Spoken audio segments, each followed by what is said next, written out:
Efecan hak etti bir kere. Omuz attı.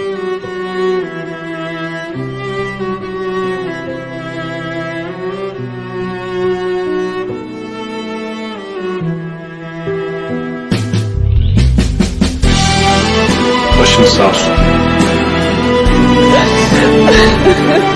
Biliyor musun? Benim annemle babam öldü.